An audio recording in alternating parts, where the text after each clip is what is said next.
शुरुआत हम कर रहे हैं इस वक्त की बड़ी खबर के साथ जो कोरोना संक्रमण के मामलों से जुड़ी हुई है। जिस तरह से कोरोना के केसेस बढ़ते जा रहे हैं, तस्वीर आप देखिए, 1,68,000 से ज्यादा नए केसेस दर्ज किए गए हैं। 904 लोगों की मौत हो गई है। यह अब तक का सबसे बड़ा आंकड़ा है। अकेले 63,000 केसेस महाराष्ट्र में ही है। हालात बदतर होते जा रहे हैं। दिल्ली कोरोना के मामलों में मुंबई से आगे निकल गई है। कोरोना से सुप्रीम कोर्ट के काम पर भी गंभीर असर पड़ा है। कई कर्मचारी अधिकारी कोरोना पॉजिटिव होने के बाद पूरे कोर्ट परिसर और अदालत को सैनिटाइज किया जा रहा है। वहीं दिल्ली हाईकोर्ट बार एसोसिएशन ने अपना दफ्तर बंद करके वकीलों को घर से काम करने की सलाह दी है।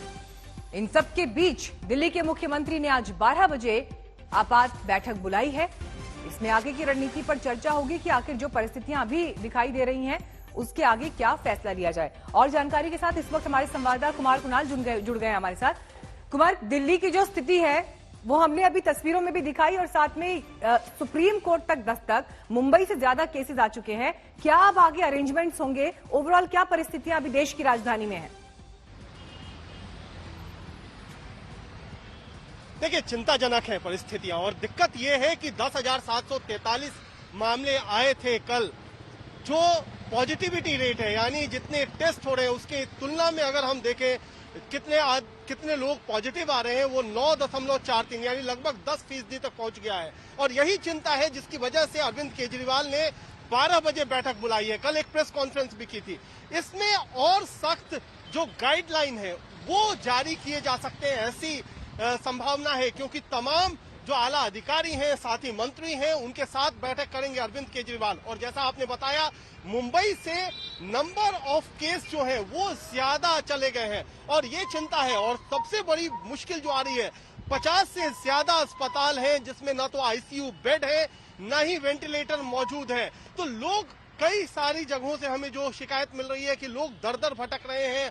उनको जो खास तौर पर गंभीर तरीके से बीमार हैं, उन्हें बेड नहीं मुहैया हो पा रहे हैं। ये भी एक बड़ी चिंता है जो आने वाले समय में मुश्किल पैदा करेगी। साथ ही साथ जो अलग अलग तरीके से प्लाज्मा की तैयारी है, प्लाज्मा लोग लगातार मैसेज आ रहे हैं जो प्लाज्मा जिन्हें चाहिए प्लाज्मा थेरेपी के जरिए इलाज करवाने के लिए। तो ये तमाम चीजें हैं जिसको लेकर के बैठक बुलाई गई है। बैंकेट हॉल में बिस्तर लगाए जा रहे हैं, इस तरीके की तैयारी भी शुरू कर दी गई है। लेकिन और क्या कुछ किया जा सकता है? रोकथाम कैसे की जा सकती है? क्या दिल्ली में लॉकडाउन जैसी स्थिति बन सकती है? क्योंकि कल अरविंद केजरीवाल ने कहा कि लॉकडाउन लगाना नहीं चाहते हैं, लेकिन मुमकिन है कि अगर हालात नहीं सुलझे और साथ ही साथ लोगों ने अगर जिम्मेदारी नहीं दिखाई तो लॉकडाउन लगाना पड़ेगा। तो ये क्या स्थिति बन रही है? तो ये तमाम पहलू हैं जिस पर 12 बजे अरविंद केजरीवाल बैठक करेंगे, अपने अधिकारियों के साथ चर्चा करेंगे, अपने मंत्रियों के साथ चर्चा करेंगे। आप इस पर भी नजर बनाए रहे। बैठक में क्या फैसला होता है ये हम देखेंगे, लेकिन आंकड़ों पर नजर डालना बहुत जरूरी है।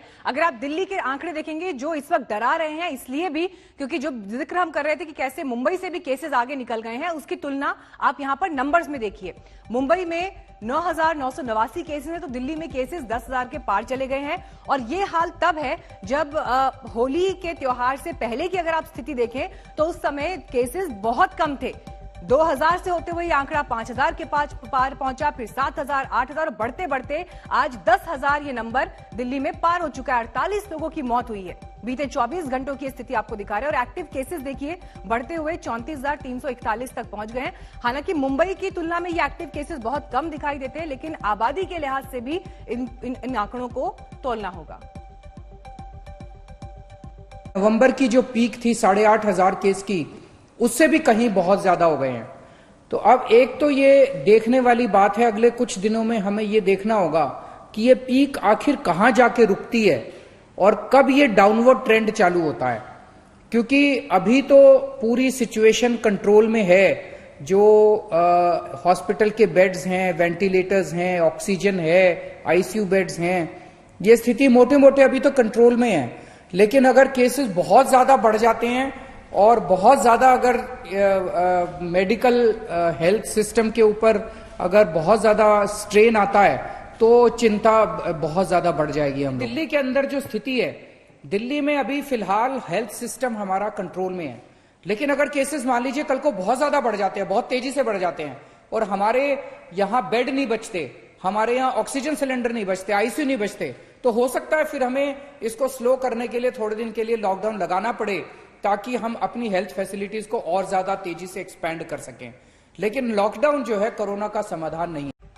लॉकडाउन समाधान नहीं है, इस बात का जिक्र तो नेता कर रहे हैं, लेकिन आंकड़ों में आप देखिए केसेस किस गति से आगे बढ़ते जा रहे हैं। हालात महाराष्ट्र में सबसे ज्यादा खराब है। वहां पर तो लॉकडाउन पर बीते कई दिनों से स्टेटमेंट्स भी मुख्यमंत्री की तरफ से कई बार दिए गए कि अगर हालात बेहतर नहीं होते तो फिर कड़े फैसले के तौर पर लॉकडाउन लगाना पड़ सकता है। और इस बीच सियासत भी, लेकिन सरकार कह रही है कि यह सख्ती का वक्त है। नए केसेस की तादाद 63,000 से ज्यादा महाराष्ट्र में है। यह अब तक का सबसे ज्यादा नंबर है महाराष्ट्र में। 339 लोगों की कल मौत हो गई और यही वजह है कि अलग अलग हिस्सों में महाराष्ट्र के स्थानीय प्रशासन ने अपने हिसाब से वहां पर सख्ती के फैसले लिए हैं।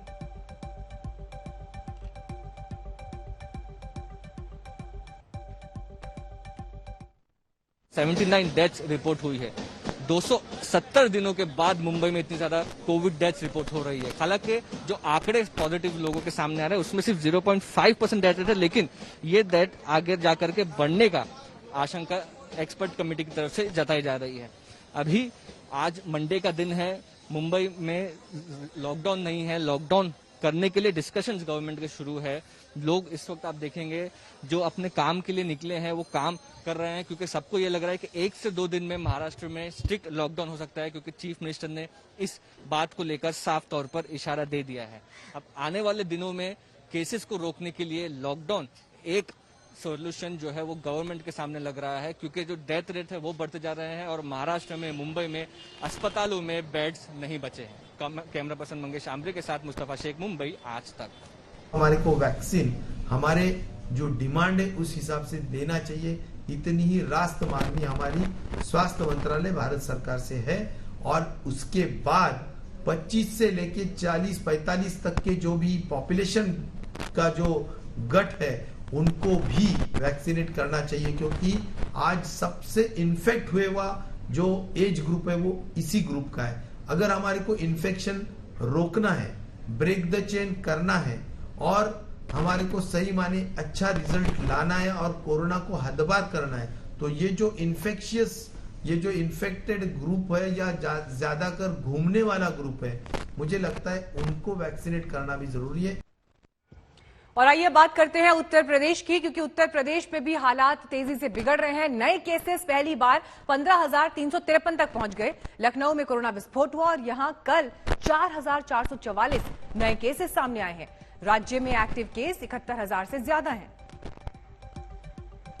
लगातार दिन पर दिन ये ग्राफ कोरोना के आंकड़ों का बढ़ता चला गया। 7 अप्रैल से लेकर अगर आप 11 अप्रैल तक की तस्वीर देखें और आपको जानकर हैरानी होगी कि इस वक्त उत्तर प्रदेश उन राज्यों की सूची में अव्वल है जहां पर केसेस सबसे ज्यादा तेजी से बढ़ रहे हैं। उत्तर प्रदेश के बाद झारखंड का नंबर आ रहा है और यही वजह है कि ये बढ़ते आंकड़े इस वक्त प्रशासन के लिए चिंता का विषय बने हुए हैं।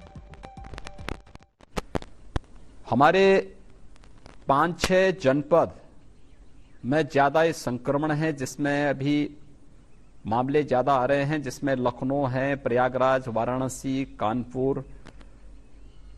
हम लोगों ने सब जगह के लिए, पूरे प्रदेश के लिए, मैं स्वयं भी लखनऊ, प्रयागराज, वाराणसी, गोरखपुर का विजिट मैंने किया है। हमारे चिकित्सा शिक्षा मंत्री ने गौतम बुद्ध नगर, गाजियाबाद, मेरठ और सहारनपुर का विजिट किया है। स्वास्थ्य मंत्री ने कानपुर और झांसी का दौरा करने के बाद हम लोगों ने इसके लिए व्यापक रणनीति तैयार की है और उत्तर प्रदेश में जो पहले से ही हम लोगों ने रणनीति बनाई थी कि कॉन्टैक्ट ट्रेसिंग पर फोकस करना, 100% टेस्टिंग को बढ़ावा देना, टेस्टिंग का रेशियो भी आरटीपीसीआर और एंटीजन टेस्ट के रेशियो को भी हम लोगों ने 60-40 यानी 60% हमारा 60% आरटीपीसीआर के टेस्ट होंगे और 40% एंटीजन टेस्ट करके हम लोग इस कार्यक्रम को आगे बढ़ाएंगे। तो लगातार अलग अलग सरकारें अपने हिसाब से फैसले ले रही हैं, लेकिन आपको महाराष्ट्र से एक बार फिर बड़ी खबर दे दें, क्योंकि जिस तेजी से वहां पर आंकड़े सामने आ रहे हैं, 63,000 केसेस बीते 24 घंटे में सामने आए। अहम बैठक मुख्यमंत्री उद्धव ठाकरे वहां पर करने वाले हैं। कोरोना के बढ़ते केसेस महाराष्ट्र में थम नहीं रहे हैं और जो ये तेजी है ये इस वक्त फैलती जा रही है अलग अलग हिस्सों में और यही वजह है कि अब आगे की स्ट्रैटेजी क्या हो, क्योंकि लॉकडाउन को लेकर चर्चाएं तो बहुत हैं। खुद मुख्यमंत्री ये कह चुके हैं कि अगर लोग नहीं समझे, हालात नहीं बदले तो ऐसे में कड़े फैसले लेने पड़ सकते हैं। लेकिन अब बैठक से क्या निकल कर आता है, इस पर नजरें रहेंगी। 63,000 केसेस सामने आए हैं बीते 24 घंटे में महाराष्ट्र में, और ये अब तक का सबसे बड़ा आंकड़ा महाराष्ट्र में है। कोरोना की दूसरी लहर देश के अलग अलग राज्यों को अपनी चपेट में लेते हुए बहुत जरूरी है ऐसे में कि जो सावधानियां बरतने की जरूरत है, कोविड एप्रोप्रिएट बिहेवियर जिसका जिक्र लगातार मेडिकल एक्सपर्ट्स कर रहे हैं, उससे हम कोई कोताही उसमें ना बरतें, कोई ढील ना बरतें। सियासत की तस्वीर भी आप देख लीजिए, लॉकडाउन और पाबंदी जरूरी है, ये सरकार कह रही है, तो बीजेपी जो कि विपक्ष में है उनका कहना है कि लॉकडाउन से आक्रोश भड़केगा, लॉकडाउन नहीं लगाना चाहिए। कठिन फैसलों का वक्त है, लेकिन देवेंद्र फडणवीस इससे पहले कहते रहे हैं कि दूसरी कोशिशों से कोरोना को रोकना होगा।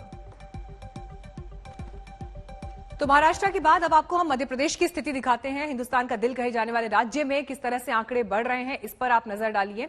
हालांकि सबसे ज्यादा केसेस जो अभी मध्य प्रदेश में रिपोर्ट हो रहे हैं उनमें इंदौर, भोपाल, इनका जो योगदान है वो ज्यादा है।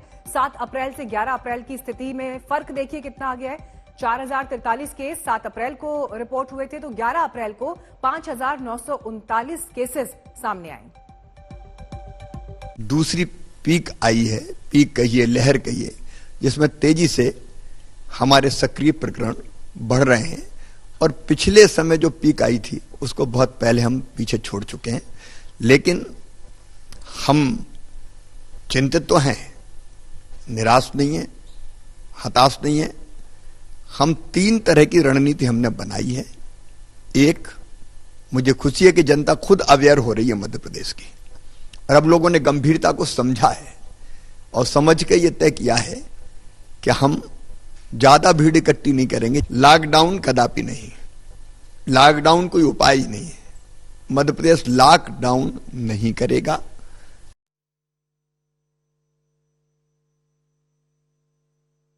कोरोना को रोका जाए, लेकिन लॉकडाउन इसका समाधान नहीं है। आइए आपको हम दिखाते हैं इस वक्त गुजरात की जो स्थिति है, गुजरात के आंकड़ों पर भी नजर डाल लेते हैं।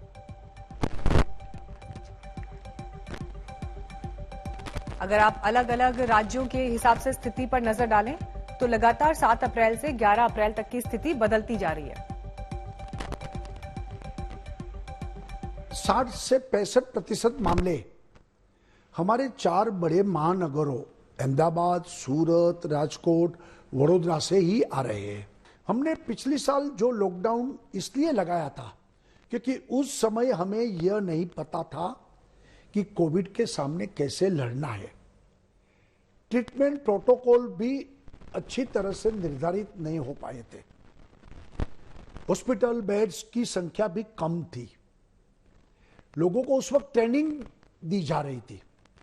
हमारे पास मास्क भी नहीं थे, पीपीई किट भी नहीं थे, ये सब प्रॉब्लम था। इसलिए पिछले साल लॉकडाउन के कारण हमें पूरा वक्त भी मिल गया, समय भी मिल गया, और व्यवस्था को विकसित करने के लिए लॉकडाउन से हमें मदद मिली।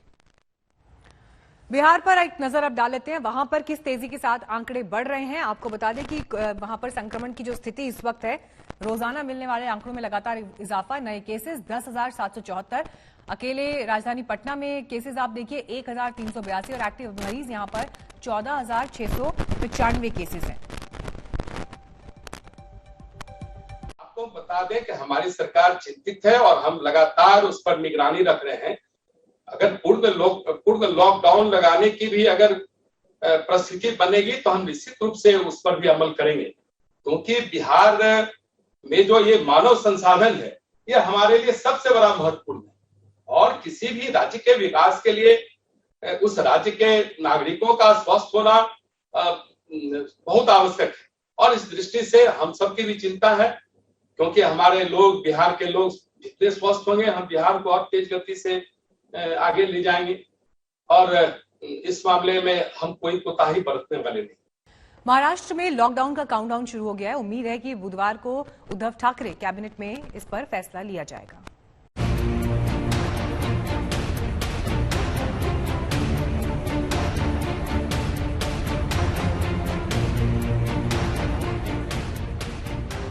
रोज कोरोना के रिकॉर्ड केस, रोज महामारी से मौत। महाराष्ट्र का हाल बेहाल है। कोरोना की रफ्तार थम नहीं रही।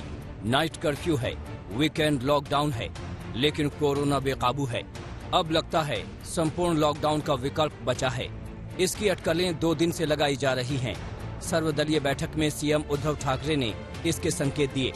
कल कोरोना टास्क फोर्स की बैठक में भी यही सुझाव मिला। उम्मीद है कि बुधवार को महाराष्ट्र कैबिनेट की बैठक में इस पर फैसला हो जाएगा। लॉकडाउन सरीकी परिस्थिति महाराष्ट्र में है, लेकिन पूरा लॉकडाउन लगाने का इरादा महाराष्ट्र का नहीं है, अभी तक तो भी नहीं है।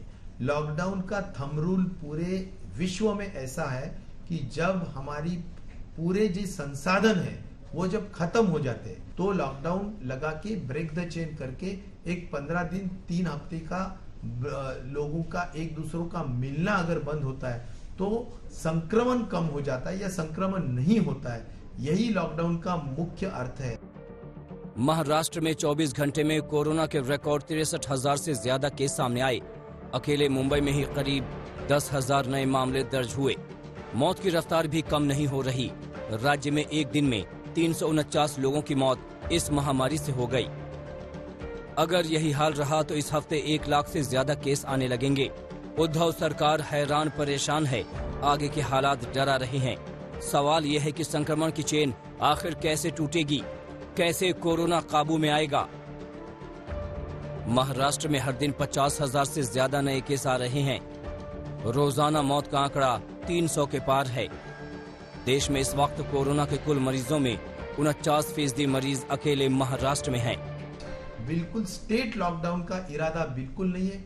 आज हमारे पास जो भी संसाधन है, जैसे कि बेड्स हो, मेडिसिन हो, डॉक्टर्स हो, ऑक्सीजन हो, ये सभी आज के हद तक जरूर उपलब्ध है और 8, 10, 15 दिन के लिए भी उपलब्ध है। लेकिन अगर इसी तरह संख्या अगर 4%, 5% की ग्रोथ से बढ़ती गई और हम बहुत आगे चले गए तो फिर ये सोचना ही पड़ेगा, तब हम जरूर सोचेंगे।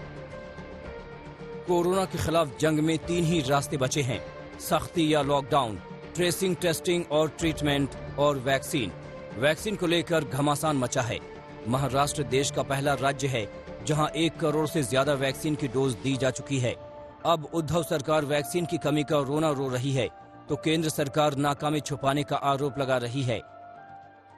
तो मध्य प्रदेश को 33 लाख दिया गया और उत्तर प्रदेश को 45 लाख दिया गया है। आज वहां पर इतनी संख्या नहीं है, लेकिन 45 लाख वहां पर दिया गया है। चलो ठीक है, संख्या को छोड़ दे, लेकिन 45 लाख कहां और 17 लाख कहां? ये तो 17 3 51, it is 3 times more, 2.5 times more than Maharashtra. तो मुझे लगता है कि महाराष्ट्र की गति बहुत ज्यादा है वैक्सीनेशन की, और उस गति को प्रोत्साहित करने के लिए मुझे लगता है भारत सरकार ने उसके ऊपर गौर करना चाहिए। We have given 36,91,511 doses.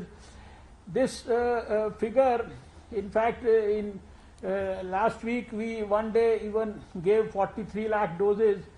This is probably the highest given anywhere in the whole world, and probably better than everyone. Maharashtra ही नहीं, बाकी राज्यों में भी कोरोना की रफ्तार डराने वाली है।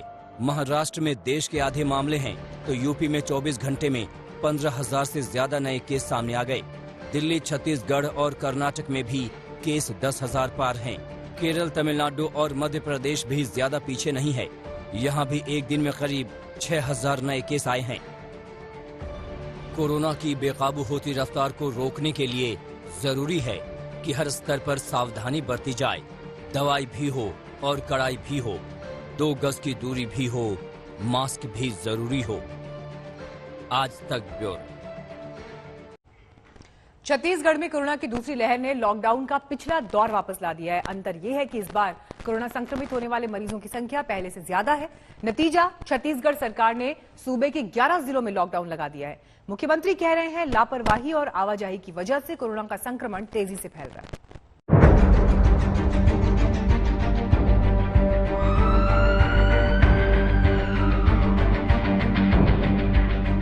रायपुर की सड़क पर सन्नाटा पसरा है। दुकानें बंद हैं, सड़कें सूनी हैं और हर जगह पुलिस तैनात है।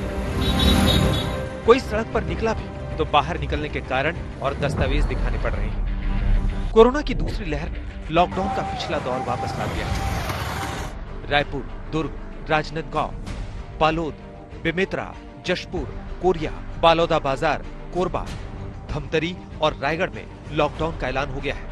राज्य के 28 जिलों में से 11 में पाबंदी लागू है। ये हालात तब बने जब कोरोना की रफ्तार ने सारे रिकॉर्ड तोड़ दिए। 24 घंटे में 14,000 से ज्यादा केस, नए केस ने हड़कंप मचा दिया है। शुक्रवार को एक दिन में 11,447 मरीज मिले थे, यानी सिर्फ 48 घंटे में 25,000 से ज्यादा नए मरीजों की पहचान हुई है।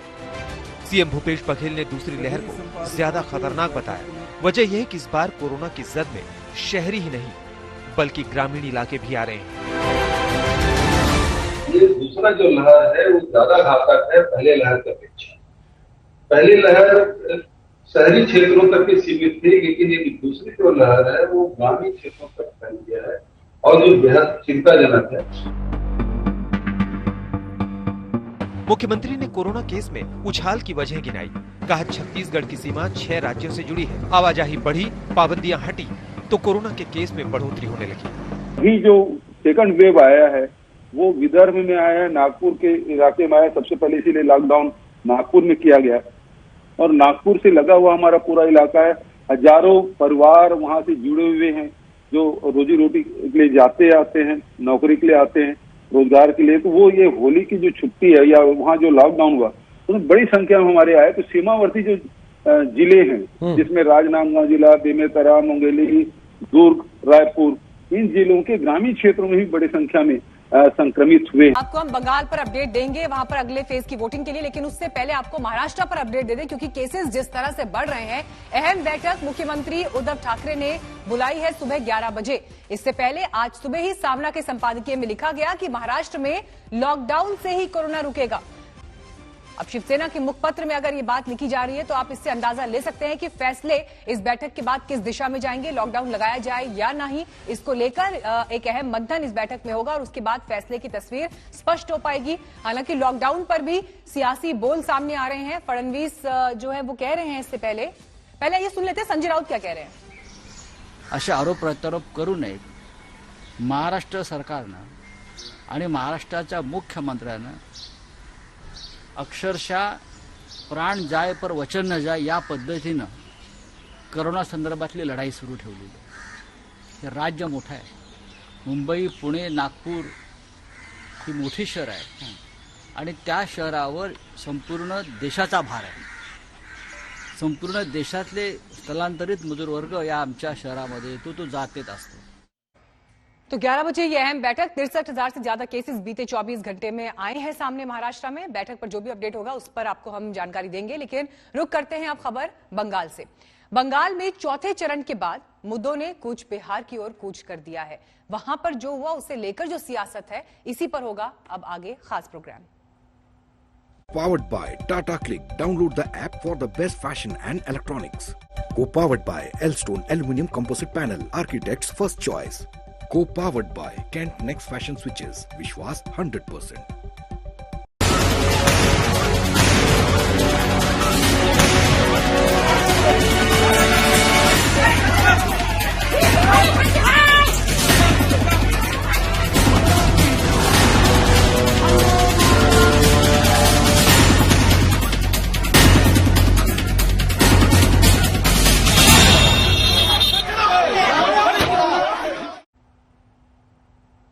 कूच बिहार में परसों हुई हिंसा पर सियासत अपने चरम पर है। ममता बनर्जी ने एक बार फिर कूच बिहार के मुद्दे को सियासी रंग दे दिया तो अमित शाह भी इस दंगल में कूद गए।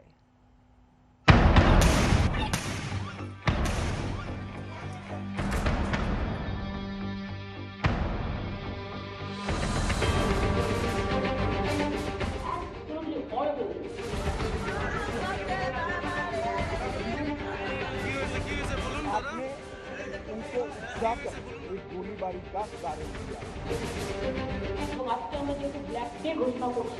घटना को पॉलिटिसाइज किया जा रहा है।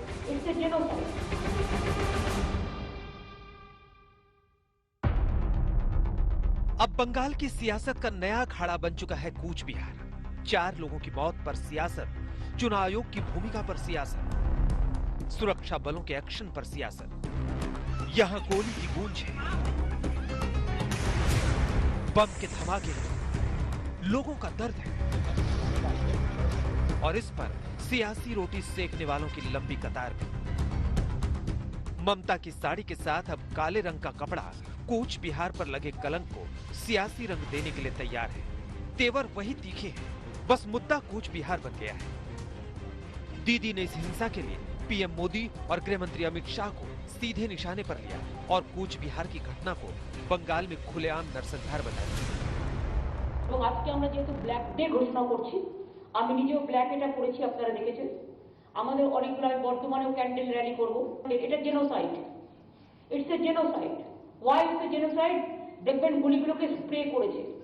গুলি করতে হলে তুমি নিচে করবে, কোমরের নিচে কতগুলো সিস্টেম আছে, প্রত্যেকটা গুলি গলায় অথবা বুকে লেগেছে। 3টে টেস্ট আমি দেখেছি, যেটা হচ্ছে গুলি হয় গলায় নয় বুকে লেগেছে, জাস্ট স্প্রে করেছে মনে হচ্ছে। लेकिन बंगाल में प्रचार को पहुंचे अमित शाह ने पलटवार किया तो हिंसा का सारा दोष ममता बनर्जी के ही सिर मढ़ दिया। उसी शीतलकुची सीट पर ममता दीदी ने कुछ ही दिन पहले भाषण किया था कि सीआईएफएस सीएपीएफ वाले आए तो उनको घेर लो, उन पर हमला करो। मैं पूछना चाहता हूं ममता दीदी को, एक शार्प सवाल पूछना चाहता हूं कि क्या आपका वो भाषण वो 4 लोगों के मृत्यु के लिए जिम्मेदार नहीं है क्या? कूच बिहार के सितालकुची में वोटिंग के दौरान हिंसा यूं भड़की थी कि सुरक्षा बलों को गोली चलानी पड़ी और इस फायरिंग में 4 लोगों की जान चली गई थी। घटना के फौरन बाद ममता बनर्जी ने कूच बिहार कूच करने का ऐलान किया, लेकिन जब चुनाव आयोग के आदेश पर उनकी सियासी यात्रा पर 72 घंटे का ब्रेक लग गया तो आयोग भी ममता के निशाने पर आ गया। वजह कुछ भी हो, हालात कैसे भी बने हो, उसका नतीजा बेहद खौफनाक रहा। फायरिंग में जख्मी हुए लोगों में से 4 ने दम तोड़ दिया। घटना के बाद गांव में मातम पस रहा है। बोलो दादा।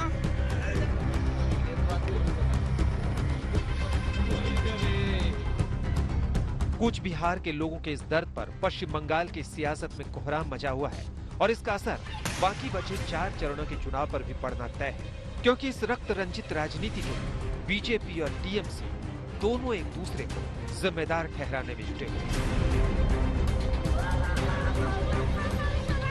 कूच बिहार से रोहित सिंह के साथ आज तक कूच बिहार में घटना पर घमासान जारी है। अब बंगाल के बीजेपी चीफ ने विवादित बयान दे दिया तो टीएमसी ने गिरफ्तार करने की मांग की है। সেদিন চলে গেছে, মানুষ সমস্ত ভয়কে উপেক্ষা করে সকাল থেকে লাইনে দাঁড়িয়ে ভোট দিয়েছেন। আমি আশা করব 17 তারিখ সেই দিন আসছে যেদিন আপনারা সকালবেলা গিয়ে লাইনে দাঁড়িয়ে ভোট দিন, সেন্ট্রাল ফোর্স বুথে থাকবে, কেউ লাল চোখে দেখাতে পারবে না। তাহলে আমরা আজ যদি বাড়াবাড়ি করে শীতলকুচি দেখেছেন কি হয়েছে, জায়গায় জায়গায় শীতলকুচি হবে।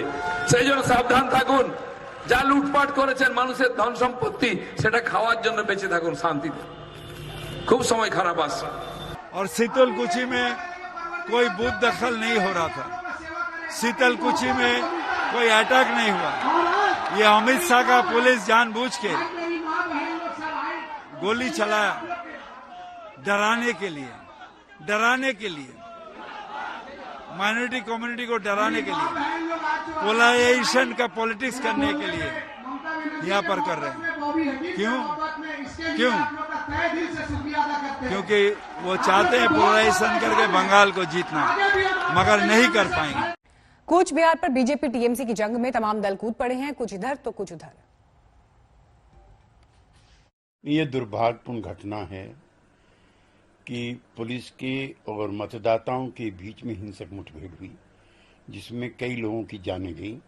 ऐसी परिस्थितियों को सभी पक्ष को अवॉइड करने का प्रयास करना चाहिए। वहाँ स्थिति विस्फोटक है, ऐसे में किसी भी पार्टी के नेता को वहाँ जाने की इजाजत नहीं देनी चाहिए। ये दुर्भाग्यपूर्ण है कि मेरे देश के एक हिस्से में चुनाव हुआ और वहाँ बर्बर गोलीकांड हुआ। क्या दूसरा विकल्प नहीं था? क्या हम रबर बुलेट्स का इस्तेमाल नहीं कर सकते थे? क्या लाठीचार्ज से स्थिति को संभाला नहीं जा सकता था? और गोलियां कहाँ लगी हैं? चेस्ट में लगी हैं, गले में लगी हैं। ये कौन सा संकेत अपने लोकतंत्र के बारे में हम दे रहे हैं? बिल्कुल, मैं ममता जी का नाम बोल के जो हिंसा हुई और 4 लोग उसमें मर गए वो बहुत ही निंदनीय है और हर आवाम को बुलेट का जवाब वोट से देना चाहिए और हर उस पार्टी को देना चाहिए जो चुनाव को हिंसा का उदाहरण बनाती है। बंगाल में चुनाव का शोर है और नेताओं का जोर है। अमित शाह से बसीरहाट में खास बात की आज तक संवाददाता हिमांशु मिश्रा ने। बातचीत करने के लिए देश के गृह मंत्री अमित शाह, सर आप बंगाल के प्रवास पे हैं और पूरी बंगाल की जिम्मेदारी आपके ऊपर है। लगातार आप रोड शो, पब्लिक मीटिंग्स कर रहे हैं। आपने 3 चरणों के चुनाव के बाद कहा था कि 63 से 68 सीटें जीतेंगे। आज चौथा चरण कल कंप्लीट हो गया। आप कितनी सीटों की 100 का साकड़ा पार? अभी मैं रात को मेरे कार्यकर्ताओं के साथ से फीडबैक लेकर कल बताऊंगा। सर ममता बनर्जी ने कल जो घटना हुई है उसको लेकर सीधा सीधा कहा है कि ये बीजेपी आपके ऊपर आरोप लगाया कि वो कर। मैं प्रतिक्रिया दे चुका हूं इस पर। आप ही भी थे, आपने भी दिखाया है। बार बार एक बात दोहरा कर क्या करेंगे? लेकिन ममता बनर्जी कह रही है कि बीजेपी जो है गन और गुंडों के बिहाफ पर जो है चुनाव जीतना चाहती है। उनके अलावा इसको कोई नहीं मानता।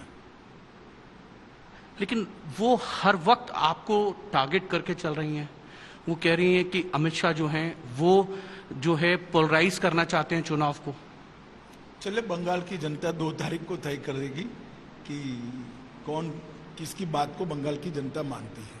हम तो विकास के एजेंडे को लेकर आगे बढ़े हैं, यहाँ की घुसपैठ की समस्या को लेकर आगे बढ़े हैं, यहाँ पर शरणार्थी है उनको नागरिकता देने के मुद्दे पर हम आगे बढ़े हैं।